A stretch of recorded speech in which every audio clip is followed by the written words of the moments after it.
बाकी का जो अभ्यास है तत्सम तद्भव का वो मैं प्रश्न उत्तर दे दे करके अभ्यास करवा दूंगा। ठीक है, मैं ऑप्शन में से ये भी बताऊंगा कि स है तो क्यों और ए बे दे नहीं है तो क्यों नहीं है। ठीक है ना, तो कुछ कुछ प्रश्न ले लेकर के अभ्यास करते रहेंगे। अगर छोटा वीडियो चाहते हैं तो 15-20 प्रश्न ले लेंगे और आप कहते हो नहीं अभ्यास करवाओ समय कम है तैयारी करनी है, तो मैं 50-50 प्रश्न लेकर के वीडियो बनाता रहूँगा। ठीक है, जैसे ही वो टॉपिक कंप्लीट हो जाएगा तो उसके प्रश्न उत्तर शुरू करेंगे।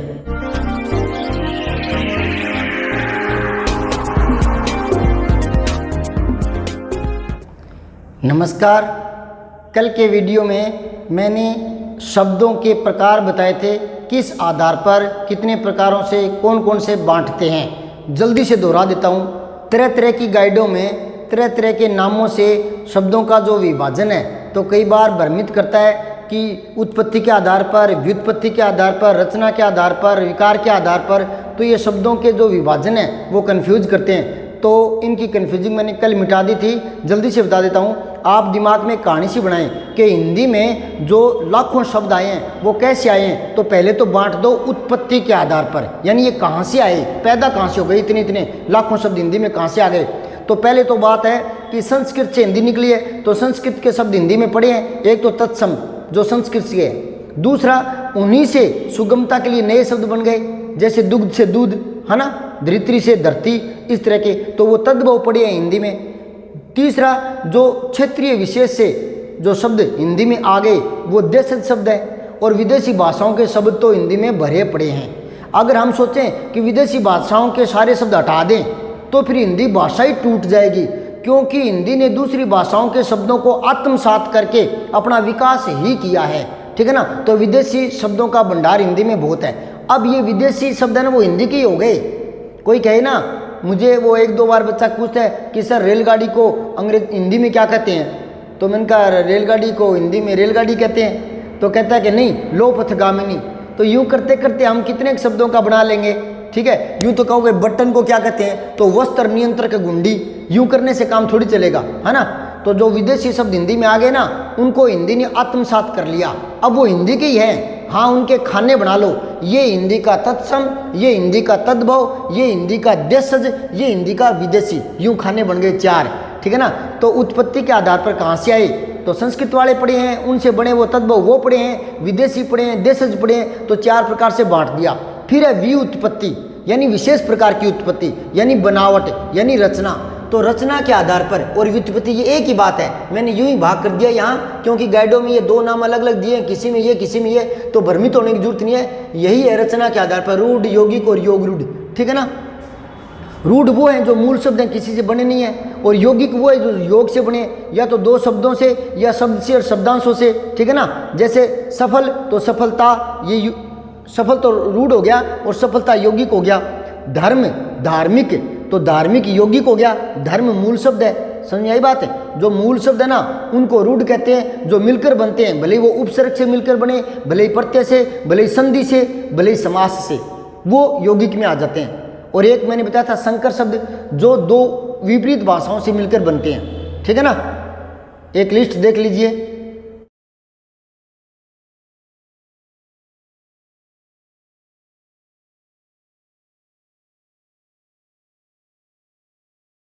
ये संकर शब्द है। यौगिक वो है जो योग से बनते हैं, या तो 2 शब्दों से या एक शब्द और एक शब्दांश से। मतलब ये है कि भले ही उपसर्ग से बने, भले ही प्रत्यय से बने, भले ही वो समास से बने, भले ही वो संधि से बने, वो यौगिक होते हैं। जैसे सफल मूल शब्द हो गया तो असफल। ठीक है ना, सफल तो सफलता, बंडे ना ये यौगिक कहलाते हैं। विद्यालय तो विद्यालय। ठीक है, माता पिता, दाना पानी, कन्यादान, मतदाता, रसोई घर, ये यौगिक है।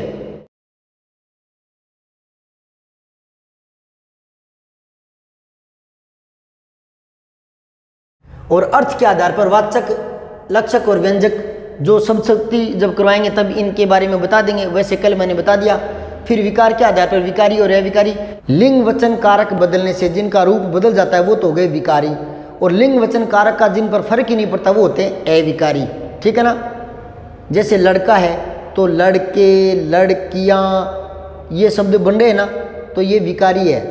फिर मैं, तो मैं बहुवचन बनाओगे तो हम, हमें, मुझे, मुझको, ये रूप बदल रहा है ना, तो ये विकारी है। फिर है मीठा, मीठी, तो ये रूप बदल रहा है ना, तो विकारी है। जाता, जाती, जाते, ये विकारी है ना। मैंने बताया था 4 होते हैं विकारी, संज्ञा, सर्वनाम, क्रिया, विशेषण, और चारों के रूप बदलते हैं लिंग, वचन, कारक बदलने से।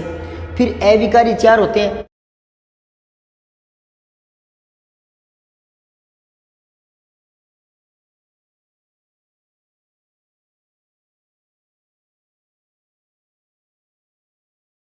क्रिया, विशेषण धीरे धीरे, तो धीरे धीरे तो यूं ही रहेगा ना, भले लिंग, वचन, कारक बदलो।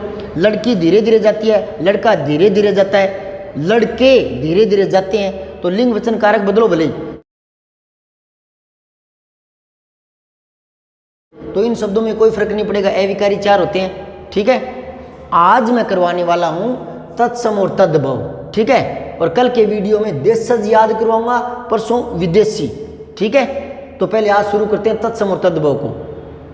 बीच में लाइट चली गई थी, तो 1 घंटे बाद आई है, तो दोबारा से शुरू कर रहा हूँ। क्या है कि मैंने पहले बता दिया, मेरे पास ज़्यादा सुविधा है नहीं, फिर भी मैंने कह दिया कि मैं रीट का सिलेबस से क्रमबद्ध रूप से करवा रहा हूँ, तो बीच में कड़ी नहीं तोड़ना चाहता।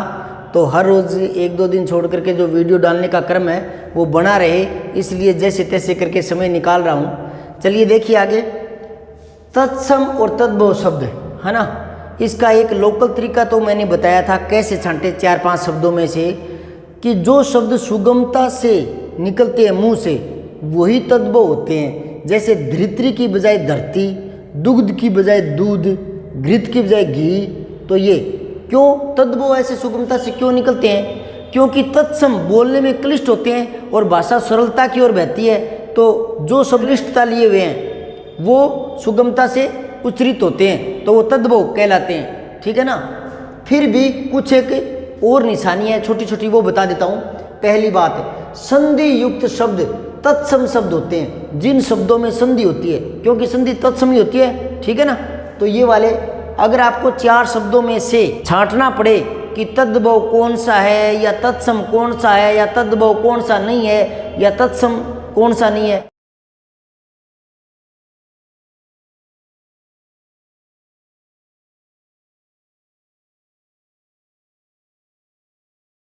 तो आप आसानी से बता सकते हैं कि तत्सम संधि वाले होते हैं। ठीक है। अब अणे, री, क्षय, त्रे, गे, रे, आदर है, आदर की बात कर रहा हूं मैं। आदर है हमेशा ऊपर जाता है। ठीक है।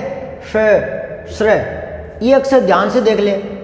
ठीक है, एक बार और नजर दौड़ा ले। अणे, री, क्षय, त्रे, गे, रे, आदर है, हलंत है, ऊपर जाता है। ठीक है ना। श्रेय और श्रेय ये क्या है, तत्सम में होते हैं। ऐसे ऊपर जो रह जाता है वो दूसरे शब्दों में भी हो सकता है, दूसरी भाषाओं के, लेकिन कुछ शब्द कहीं ना कहीं सुना हुई बात याद आ जाती है या काम आ जाती है, इसलिए बता रहा हूँ। वैसे भाषा अनलिमिटेड है, बहता नीर है ना। और हिंदी में तो एक सॉलिड नियम ज़्यादा चल नहीं पाता। क्यों? क्योंकि हिंदी में दूसरी भाषाओं के शब्द दुनिया भर के आ गए, तो किस शब्द में क्या क्या नियम लगाएंगे, तो कुछ तो अपवाद बनेंगे ना, है ना। लेकिन जितनी सहायता हो सके उतना तो दिमाग में अलग से याद रखें कि हाँ ये ऐसे आता है, ये ऐसे आता है। तो रह वाली जो बात है वो आपके यहाँ काम आ जाएगी। ये एक प्रश्न देखें,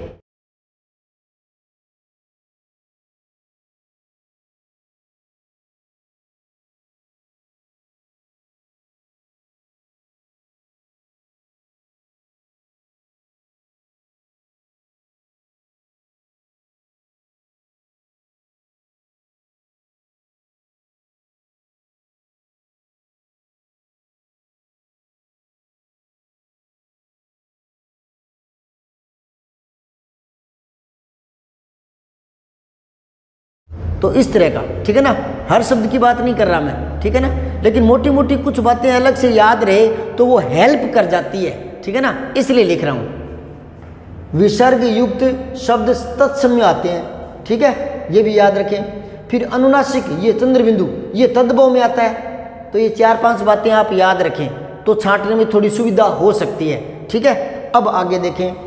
तद्भव शब्दों में अगर तत्सम का तद्भव बन रहा है तो उसमें याद रखें नंबर 1 क्षय ख में बदलता है। कैसे?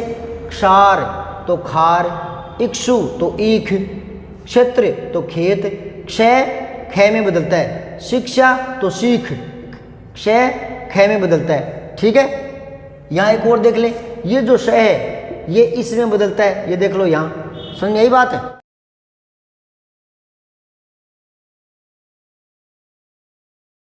और देख लो ये जो है वो जय में बदलता है। जैसे यशोदा तो जसोदा, तो पता लग जाएगा ये तत्सम है और ये तद्भव है। यश तो जस, यश तो तत्सम है, शुद्ध शब्द है।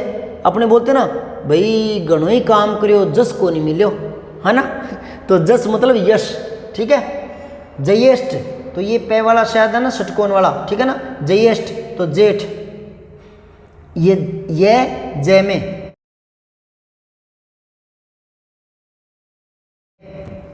अणे नय में बदलता है। अगला नियम याद रखें, जैसे कण कण तो कन कन, क्षण क्षण तो छिन छिन, ठीक है ना।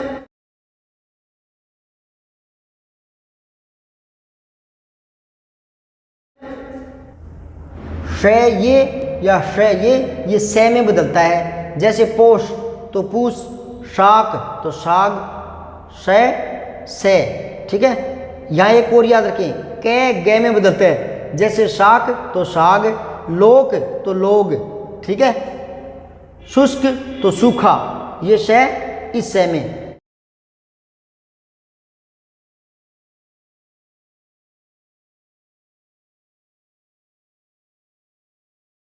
तो कहने का मतलब है ये छोटी छोटी बातें याद रखेंगे तो थोड़ी हेल्प मिल जाएगी जल्दी हल करने में, ठीक है।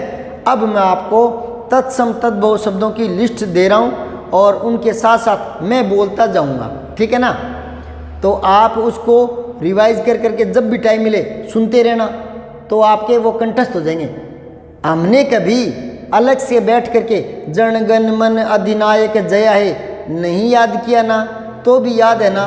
क्यों याद है? क्योंकि प्रार्थना में स्कूल में हर रोज़ करते थे ना, तो वो कंटिन्यूटी के साथ कंठस्थ हो गई। इसी प्रकार मैं तत्सम तद्भव की लिस्ट बोलता जा रहा हूँ, ये धीरे धीरे चलती रहेगी और आप सुनते रहें और देखते रहें तो ये शब्द धीरे धीरे आपके पक्के याद हो जाएंगे। 3-4 बार सुनोगे तो, ठीक है। और फिर सुनी हुई चीज़ें, देखी हुई चीज़ें जब 4 ऑप्शन में आती है तो जल्दी छांटी जाती है। तो पहले तो आप इन लिस्ट को देखें, ठीक।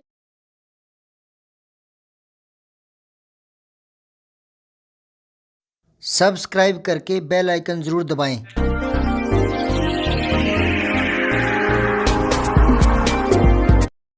जय हिंद, विजय हिंदी।